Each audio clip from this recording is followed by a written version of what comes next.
Salut tout le monde, j'espère que vous allez bien. Je vous souhaite une très belle année 2020 pour commencer cette vidéo. Alors, aujourd'hui nous allons parler couture et tricot. Je me suis lancé le challenge de me réaliser une tenue en une semaine, ma semaine de vacances. Dans cette tenue, il y aura un pantalon 7/8e, il y aura un petit pull col roulé crop top en laine assez épaisse et la cape Prince de Galles de chez Fier comme un paon.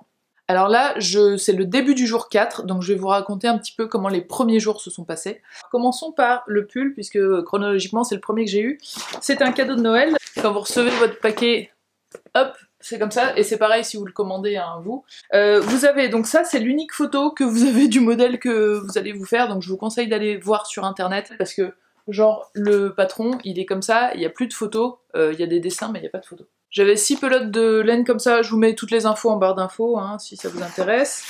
Il y avait les aiguilles à tricoter de 15, vous avez donc le patron, vous avez aussi des aiguilles pour laine et un petit set d'autocollants sympathique et aussi la petite étiquette que vous pouvez après coudre sur votre vêtement une fois que vous êtes fiers de vous et que tout est fini.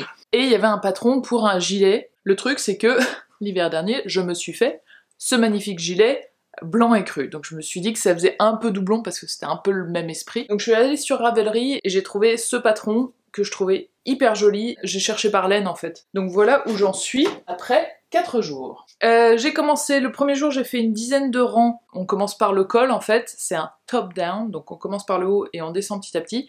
Et c'est la première fois que je tricote en rond aussi loin, c'est-à-dire que j'avais déjà commencé des tubes, mais c'est des choses que j'avais jamais fini pour me faire un débardeur notamment. Et là, il y a des changements, il y a des augmentations, etc. Et ça, je l'avais jamais fait.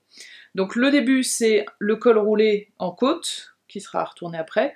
Et ensuite, vous avez des marqueurs pour, il y a le devant, les épaules, le derrière et l'épaule. Et là, je suis à un rang de enfin séparer les manches pour continuer à faire le corps en rond. Et après, on fait les manches en rond, chacune son tour. Pour l'instant, je trouve ça cool. C'est ma grande reprise du tricot. Ça fait 6 mois que j'avais pas tricoté à cause de mes douleurs bras et mains. Et je me suis dit que commencer avec des grosses aiguilles comme ça, ce serait peut-être un peu plus confort. Je suis mi-figue mi-raisin. Je suis hyper contente d'avoir repris parce que vraiment ça m'a beaucoup manqué et je retrouve le vrai kiff. En revanche, j'ai un peu changé ma pratique, on va dire. Je fais maximum 2 rangs à la suite et je m'en vais. Et avant, je pouvais rester 2 heures assise sans problème. Là, je fais 2 rangs, je m'arrête, je fais autre chose, je reprends une demi-heure plus tard, etc. Donc ça, c'est ce que j'ai fait en 3 jours. Je vais essayer de continuer calmement mais sûrement. Et aussi, je tricote debout. Donc je pose tout ça hop sur mon bureau et je tricote ici. Ce qui fait que j'ai pas toute cette tension. J'imagine que je suis quand même un peu voûtée et tout, mais c'est quand même un petit peu moins mauvais, je pense, pour le corps que quand j'étais assise. Le patron est très facile à suivre. Il est en anglais, mais franchement, je vous conseille de vous y mettre si vous avez jamais fait, parce que les abréviations en anglais, c'est quand même beaucoup plus court et plus simple à comprendre, je trouve, que les abréviations en français. La designeuse, elle a plein de modèles sur Ravelry qui sont très jolis, et pour un premier pull à faire en rond, je le trouve très cool. Petite remarque par rapport à mes aiguilles, j'ai acheté des aiguilles circulaires du 15. Pour le col, c'était taille 9, là c'est 15, et c'est la taille du cercle, c'est 60 cm. Et la vendeuse me dit non, c'est très bien, pour un pull, vous inquiétez pas, ça suffit, ça pourrait être plus large, mais voilà. Et là, j'atteins le niveau, j'ai plus que un rang où il y a des augmentations, donc il faut que je rajoute 8 mailles. Vous voyez qu'il y a encore à peu près de la place pour rajouter quelques mailles, mais là, c'est quand même super serré, tout est... Et du coup, quand je suis en train de tricoter, pour passer les mailles, je force un peu avec les bras, donc c'est pas hyper agréable. J'ai hâte de lâcher toutes les mailles qui correspondent aux manches pour pouvoir continuer. Ces aiguilles, je les trouve absolument affreuses, ces espèces de paillettes avec des bulles à l'intérieur.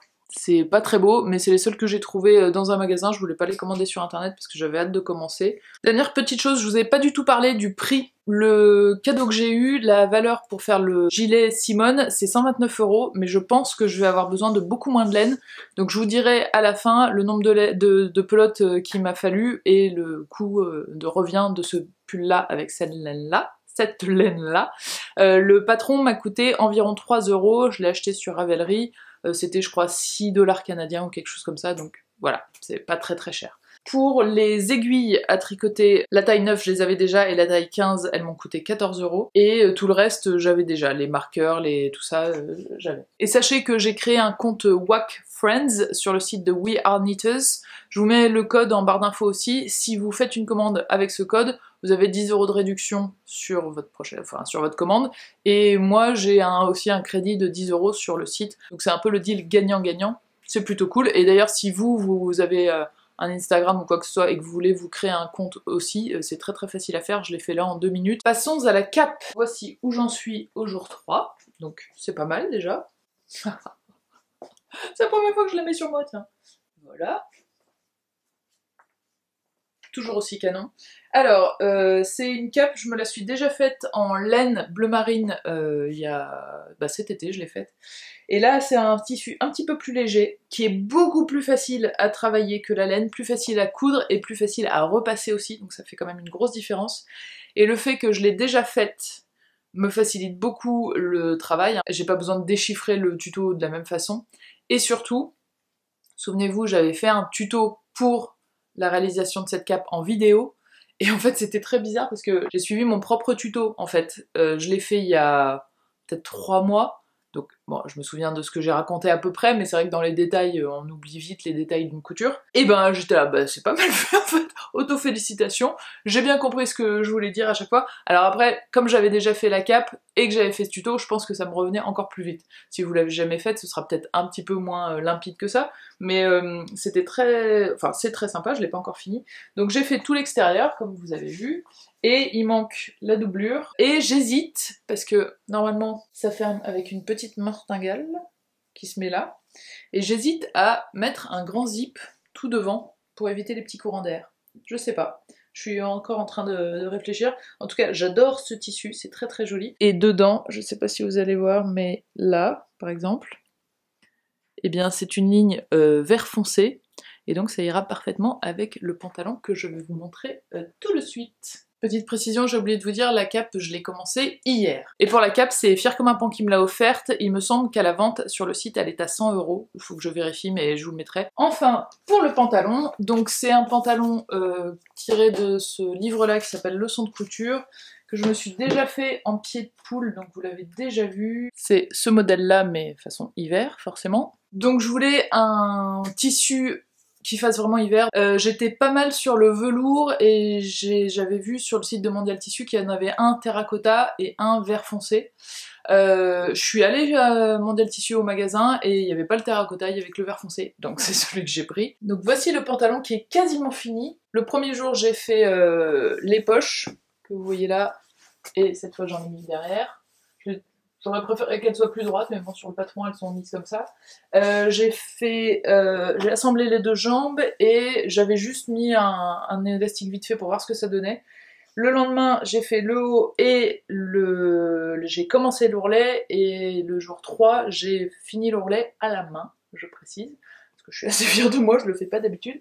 Et donc c'est pas encore tout à fait fini, je voudrais qu'il soit comme ça. Je voudrais le porter avec une ceinture. J'ai déjà fait les passants, qui sont là, et qui donc viendront se poser quelque chose comme ça.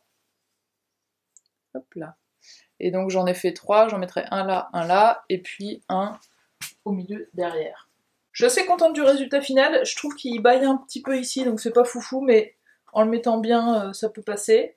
La longueur, je l'ai fait un tout petit peu plus long que celui que j'avais fait la dernière fois. Je précise que je vous le montre avec deux chaussures différentes pour que vous voyez un petit peu le style. Et chaussettes courtes, c'est des chaussettes, les chaussettes orphelines, vous savez, qui sont faites à partir de chaussettes recyclées, qui ont des petites paillettes intégrées, que je trouve trop jolies. Bref. Les petits points techniques, par rapport au patron, j'ai baissé un petit peu la taille qui était assez haute. Du coup, normalement, c'était comme ça. Sauf que une fois que je l'ai enfilé, je trouvais ça plus joli comme ça. Et il y avait la couture accrue là. Du coup, j'ai créé une parmenture, vous voyez, que j'ai rajoutée ici, pour pouvoir le finir à cette hauteur-là, parce que je préférais. Donc ça, c'est le dernier que je m'étais fait. Pour l'ourlet, en fait, j'avais fait des points sur les côtés, mais le reste, c'est pas du tout cousu. Et c'est vrai que parfois, ça peut se retourner, donc faut bien le repasser. Et je pense que je vais le corriger, je vais refaire aussi un point à la main, parce que donc sur le nouveau, vous avez l'ourlet comme ça, et là, j'ai bien fait sur chaque côté un petit point sur toute la hauteur dans la couture, et en plus, ici vous le voyez, j'ai fait un point à la main, qui ne se voit pas du tout de l'autre côté, n'est-ce pas? Et qui vient prendre l'intérieur de cette épaisseur-là. Du coup, il tient sans problème. Autre chose dont je suis particulièrement fière, attention c'est un petit peu dur à expliquer par contre, mais vous voyez que ici, donc la couture est faite à l'intérieur. Le problème c'est que, donc ça c'est mon surfilage gris, hein. Le problème c'est que au moment où j'ai retourné mon ourlet, et ben il y avait ça sur le côté de l'ourlet, donc c'était très moche. Donc ce que j'ai fait, c'est que sur toute la fin de l'ourlet, j'ai défait, j'ai calculé que je voulais l'ourlet arriver là, j'ai défait jusque un tout petit peu au-dessus, peut-être 1 cm au-dessus, et j'ai inversé la couture, ce qui fait que au lieu d'avoir endroit contre endroit, j'ai cousu envers contre envers, ce qui fait que quand on retourne, on a ce magnifique résultat où la surfilure est de l'autre côté. Vous voyez ce que je veux dire? Bon, je sais pas si je suis très claire, mais en tout cas, j'étais très fière de moi parce que j'ai pris le temps de le faire pour que le fini soit bien, et je pense que ça rend bien, effectivement. L'élastique, j'ai pas encore fixé la longueur finale, mais comme je veux le porter avec une ceinture de toute façon, c'est pas très grave s'il me tient pas hyper bien autour du ventre. Et voilà, je suis assez contente de moi. Les finitions sont quand même plutôt nettes, plutôt bien, et je pense que je vais vraiment pouvoir le porter. Donc ça c'est super cool. Le tissu était à, je crois que c'était 18 € le mètre ou quelque chose comme ça, mais il y avait une réduc chez Mondial Tissu, donc j'ai eu 30% et il me semble que ça m'a coûté 26 € les 2 mètres. Donc ça c'est cool parce que c'est pas ultra cher. J'ai acheté aussi une petite bobine de fil verte de la même couleur hein, pour aller avec. Donc voilà, je pense que pour 30 €, j'ai eu tout ce qu'il me fallait pour le pantalon, et l'élastique je l'avais dans ma réserve, donc je m'en suis pas acheté. Donc très bien, 30 € pour un pantalon comme ça me va très bien. Voilà où j'en suis au début du jour 4. Je vous retrouve la semaine prochaine pour qu'on voit si j'ai réussi à tout terminer pour la fin de la semaine. Je vous embrasse fort, je vous souhaite une super bonne semaine et je vous dis à lundi prochain. Ciao!